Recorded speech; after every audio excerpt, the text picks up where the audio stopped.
Ashama harka fuunee jaalatamtoonni fi kabajamtoonni hordoftoonni seenaatu nageenyi koo kan jaalalaa kabajaa iddoo isin jirtan hundatti isin haa qaqqabu.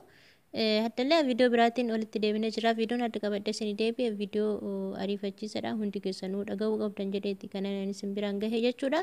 Dhugaas ta'a sobas ta'a san rabbitu beeka jechuudha. Garuu warri harabdoota walirraa qabdeetti kan isaan haasa'aa jiran jechuudha. Miidiyaa irrattis gadhiisanii jiranii warra Kuweet keessa jiraataniif jechuudha. Wanni kun sobaa dhugaa ammas rabbitu beeka. Garuu ammoo sababa kanaan rakkoon hojjettoota Itoophiyaa irra akka hin geenye hundi keessanuu waan dhagahuu qabdan kanan isin biraan gahu jechuudha. Kuweet keessatti hojjettoon Itoophiyaa takkaa fi kan zeegaa biraa ijoollee isaanii 8 mana itti cufanii mana wajjin mana guban waan jedhamu wayii oduun ka'aa jira jechuudha. Sababa kanaan ijoollee sana immoo yoo isaan badanii jiranii yoo argan akka namni isaan irratti laalee jiilutti ajjeesuu hedan minamina jedhaniiti kan isaan oduu akkasii kaasaa jiran jechuudha. Warri Kuweet keessa jirtan adaraa keessan of eegan isiniin jedha jechuudha. Waan kana irratti soba ta'a dhugaa ta'a san Waaqayyootu beeka.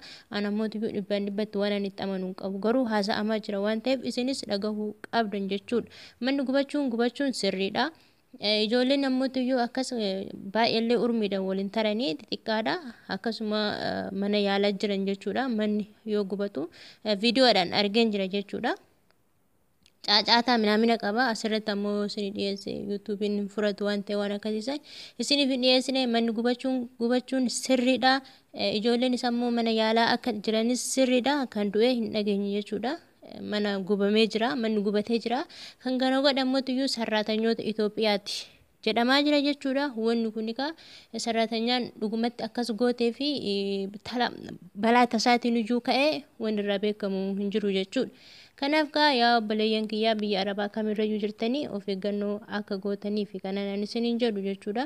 Dhugaan ammoo as dhiyoo kana hin baati yoo kan imbaasiin Itoophiyaa waan baasu jiraate immoo isin biraaniin gaha jechuudha. Hagasiifuu waan dhageessan ammoo wantoota garaagaraa irraa akka bilisa taataniif jechuudha. Yeroo ammaa kana rabbummaan dhiifamu haa godhu malee wantootuma garaagaraatiif sababa ta'ee lubbuun namaattis babbahaa jira.